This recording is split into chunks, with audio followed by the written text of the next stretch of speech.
പുതിയ നടപടിയുമായി റഷ്യ രംഗത്തെത്തിയിരിക്കുകയാണ്.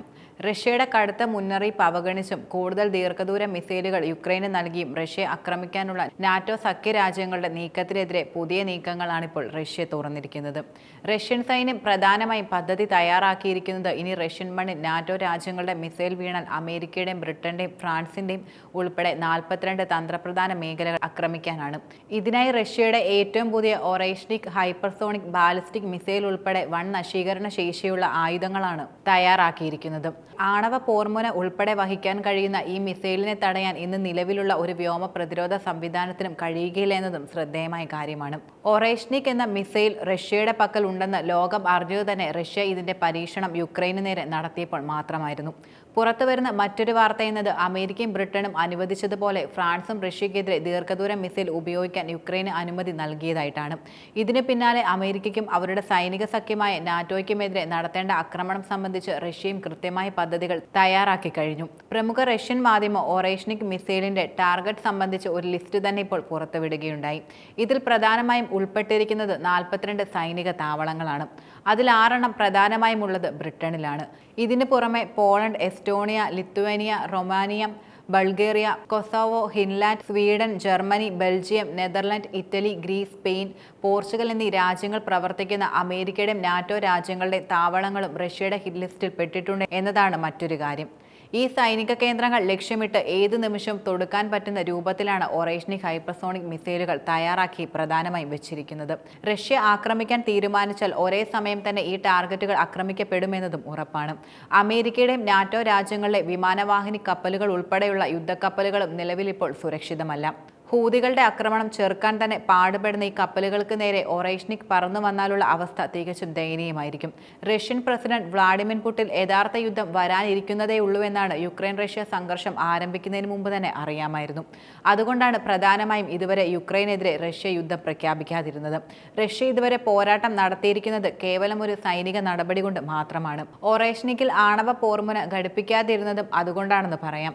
യുദ്ധം പ്രഖ്യാപിക്കാതെയുള്ള സൈനിക നടപടിയായതിനാൽ റഷ്യൻ സൈന്യത്തിലെയും ആയുധ ശേഖരത്തിലെയും വളരെ ചെറിയ ശേഖരം മാത്രമാണ് റഷ്യ ഇതുവരെ ഉപയോഗിച്ചത്.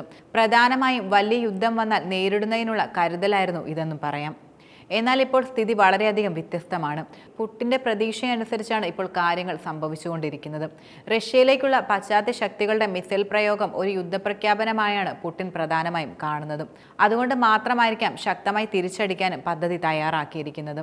ഒറൈഷ്നിക് മിസൈലുകൾ മാത്രം ആണവ പോർമുന ഘടിപ്പിക്കാതെ തന്നെ 42 നാറ്റോ സൈനിക താവളങ്ങൾ പൂർണ്ണമായും ചാരമാക്കാൻ കഴിയുമെങ്കിൽ റഷ്യയുടെ കൈവശമുള്ള സാത്താൻ-2 അടക്കമുള്ള മറ്റ് ആയുധങ്ങൾ എന്തൊക്കെ ചെയ്യാൻ പറ്റുമെന്ന് യാതൊരുവിധ സംശയവുമില്ല. അതിന്റെ പ്രത്യാഘാതം എല്ലാവർക്കും അറിയാം. ഈ ഭയം നിലനിൽക്കുന്നതുകൊണ്ടാണ് അമേരിക്കൻ സഖ്യകക്ഷികളായ ജർമ്മനിയും ഇറ്റലിയും തങ്ങൾ റഷ്യയുമായി ഒരു സംഘർഷം ആഗ്രഹിക്കുന്നില്ലെന്ന് പരസ്യമായി വ്യക്തമാക്കിയത്. എങ്കിൽ പോലും ഈ രാജ്യങ്ങളിലെ നാറ്റോ താവളങ്ങളെ ആക്രമണ പരിധിയിൽ നിന്നും ഒഴിവാക്കാൻ റഷ്യ ഇപ്പോഴും തയ്യാറായിട്ടില്ല എന്നതാണ് മറ്റൊരു കാര്യം. ഇതിനിടെ RAF ലേക്കൽ ഹിത്ത് ഉൾപ്പെടെ 3 പ്രധാന ബ്രിട്ടീഷ് സൈനിക താവളങ്ങൾ സമീപം അജ്ഞാതമായ ഒന്നിലധികം ഡ്രോണുകൾ കണ്ടെത്തിയത് ശരിക്കും പരിഭ്രാന്തി സൃഷ്ടിച്ചിരിക്കുകയാണ്. അമേരിക്കൻ വ്യോമസേനയാണ് പ്രധാനമായും ഡ്രോണുകൾ സംബന്ധമായ സ്ഥിരീകരണം നൽകിയിരിക്കുന്നത്. ശീതയുദ്ധകാലത്ത് അമേരിക്കൻ ആണവായുധങ്ങൾക്ക് ആതിഥേയത്വം വഹിച്ച RAF ലേക്കൽ ഹിത്ത് ഉൾപ്പെടെ 3 പ്രധാന UK എയർബേസുകളാണിവ.